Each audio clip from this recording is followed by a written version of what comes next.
Hey guys, welcome back to my channel. So it is spring marathon season so far. I think we've had Brighton and Paris. That's just what I know of so far. And this weekend is Manchester and London's coming up and Belfast is coming up, which is the marathon that's closest to me. So I thought I'd just do a little video, just short video. I'll keep it short guys, I promise. But just on how to carb load for your first marathon, I feel like that's something that we all know, like, okay, we need to carb load for a marathon, but we don't know, if you know what I mean. And it's something that done correctly can really help your performance. Done incorrectly can really screw you up. So we want to avoid all gut discomforts, bloating, gas, digestive issues, suffering that doesn't need to occur. We want to be well fueled, fully filled glycogen we want to have fully filled glycogen stores so we are ready to race and perform to our best. And essentially it's pretty straightforward. Throughout your marathon block you should have been eating carbs. I'm hoping you've been eating carbs, otherwise I don't know how you're performing. So your body is used to carbs and you know what sort of foods your body likes and is used to, and we want to stick to that structure during the taper and during the carb load. I think it's a pretty basic rule of thumb. You don't want to be having any new foods, any spicy foods, or anything that just doesn't sit with you prior to your race day. Now, one thing that a lot of people do is they decide to carb up starting from a week before. So if your race is on Sunday, they'll start literally carb loading from Monday. While that's effective, it's not really necessary. I mean, personally, when I did that, first year I did my first marathon, when I started carbing up from the Monday, I gradually increased from Monday, Tuesday, Wednesday. I think Thursday was my peak, and then I got sick and I started to feel not well. So Friday and Saturday were like recovering from that. Personally, I would recommend starting your carb load 48 hours before the race. So if that's a race on Sunday, that's looking like a Friday starting your carb load. And because it's 2 days before your race, you sort of can just have fun with it. You don't really need to worry about eating healthy or like, oh, I need to make sure that I'm getting vegetables and chicken breast, because essentially it's just 2 days. Like, you're not going to gain that much fat over 2 days. The priority is making sure your glycogen stores are full, because glycogen is what glucose, which when you eat a carbohydrate is converted into glucose, which is then converted and stored into glycogen in the muscles. You want to make sure those are full so you can pull on them during the race, especially if you're not fat adapted, i.e. you've been training fasted sort of thing and your body's used to pulling on fats for storage, which I'm sure most people are more carb adapted, so you don't need to worry about that. 48 hours before, I would recommend about 8 to 10 grams per kilo of body weight. These next 2 days, the Friday and the Saturday, you want to make sure you keep your fats and your proteins low, as well as fiber. You don't want to be having like pulses that are difficult for your stomach to digest. Your calories should be relatively the same that you have been eating throughout your prep, if not a little bit over. Again, you also don't want to be going into too much of a surplus that you make yourself sick. But also don't be under eating either, because that just, there's no point in carving up. You're under fueling. That's definitely not what you want to be doing. Main emphasis on the carb loading days is to have carbs as your number one macronutrient instead of proteins and fats. If you don't track, that's okay. Just maybe if you had, say, chicken and pasta for dinner, just have pure pasta and a little bit more pasta, or maybe have a side of like garlic bread with that or whatever, you know, and do that for each of your meals. So again, breakfast, maybe if you had a yogurt bowl, maybe have porridge instead, or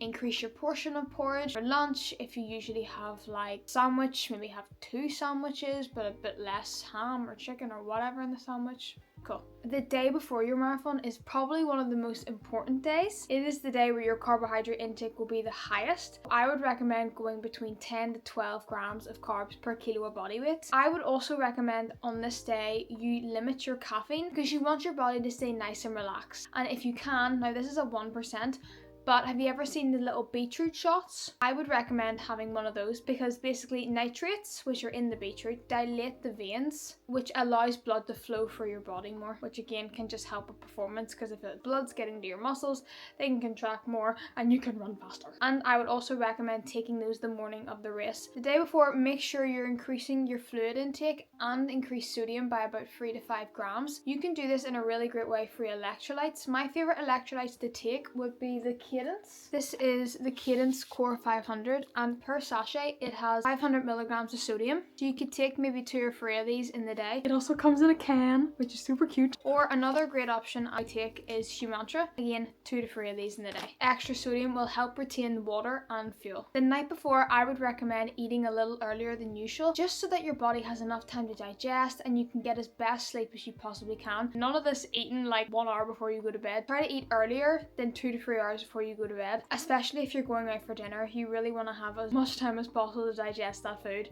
and get your body relaxed before bed. Personally, I would recommend I know a lot of people do go out for dinner the night before. I would actually recommend going out for lunch and have maybe a little bit of a lighter meal closer towards your bedtime, again just to prioritize that digestion, to prioritize and improve your sleep quality that night. But I wouldn't really worry too much if you don't sleep the night before your race. Actually, what's most important is to sleep the night before the race, if that makes sense. So Friday night sleep is probably more important than Saturday night sleep. But if you don't sleep well either nights, you'll be okay. It's adrenaline. You will not think, oh, I didn't sleep well. Just get that into your head. The day of the race, try to eat at least 2 hours before your race starts. You don't want to eat too early so that you're sort of like hungry and uncomfortable, but you don't want to eat too close so that your body's struggling to digest. Remember, that morning you will be nervous, so from a primal standpoint, your blood will be directed away from your digestive system to like fingers or like your toes, or just away from your digestive system, so it will slow down your digestion a little bit, but not a lot. Also that morning, try to take a beetroot shot if you can, and I have seen people take, I think they're called Nomio shots, and they're like broccoli and things 3 hours before your race. If you have not taken one of these before,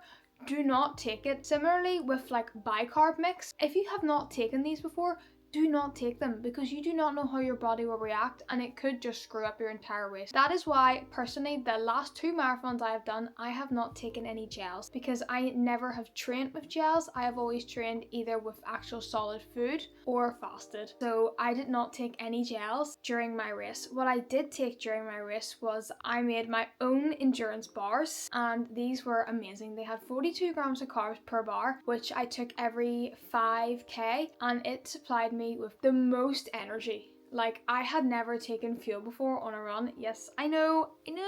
As we know, I decided to do a marathon 2 weeks out from it after 9 months off running, so I have not trained probably at all.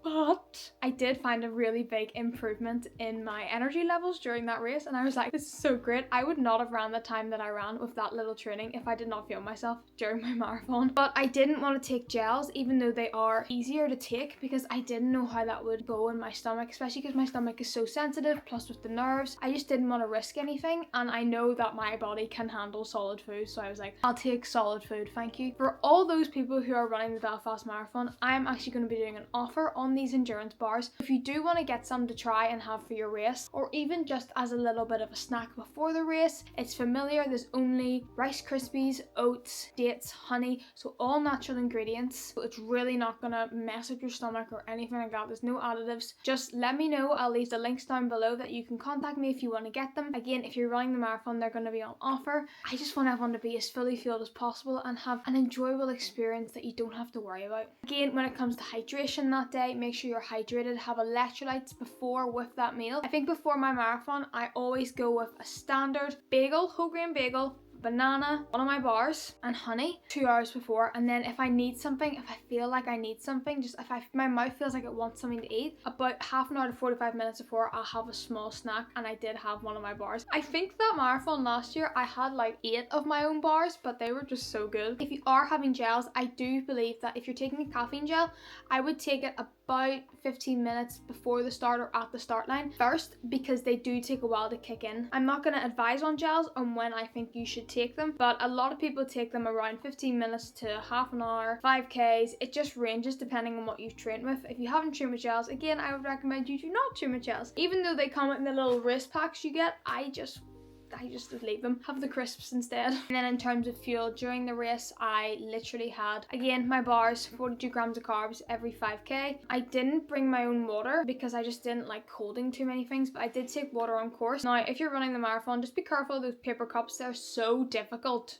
It just didn't work out for me. But what I did take was, in the Belfast Marathon especially, they have like little water bottles that they're giving out, and they were really helpful. I just and went. And they're also super light. I just can't be carrying like a big liter bottle or 750. It's just too much to carry. I think for my next marathon I will do a soft flask, so one that kind of molds into your hand, but I don't know because I just don't want to be carrying too much to start with. And you do not want to be dehydrating yourself during the run. Please, please, please, please make sure to stay on top of nutrition during your race. Once you fall off the train in nutrition, you really can't get it back. And remember, you're not just fueling for in that moment, you're fueling for maybe half an hour down the line, an hour down the line, 2 hours down the line. Like, just be so mindful of that. I'd rather be overfueled, enjoying it, running as best as I can, rather than underfueled, trying to suffer through and ending up hating it or sacrificing a time. So that's pretty much it for the standard carb load, guys, how to carb load. For all those who are running a marathon soon, good luck. I'm super excited for you. I'm going to be there in Belfast supporting. I might take some photos and videos for my photo page. I might come around and interview some people for TikTok or socials. So if you are there and you do see me and I do come up to you, have a chat, just relax. It's all good. It's all good fun. I want to say good luck to everyone running a marathon, and just remember, even if you have a time in mind and you don't hit it, it doesn't define you as a person. There's plenty of more races that you can come back for, hungrier than ever to get that time.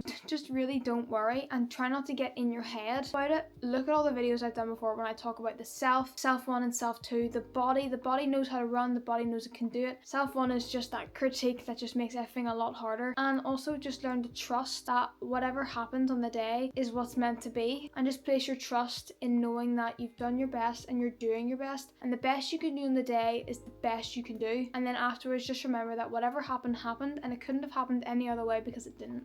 And take that in for a second, because that's pretty key. Now, I am going to finish this because, as you can see, the sun is now creeping in, and we all know how that goes. Very best of luck. If you do get nervous and you do need some sort of neuroscience vibes, comment down below, private message me. I will soothe you. And on the morning of the marathon, I will be up, as you know, at the crack arse at dawn. So if you need any last minute chats or if you have any questions, don't be afraid to comment them down below, or again, contact me. Okay, I've now been talking for 18 minutes. I don't know how long this is going to be, but good luck, guys. See you later.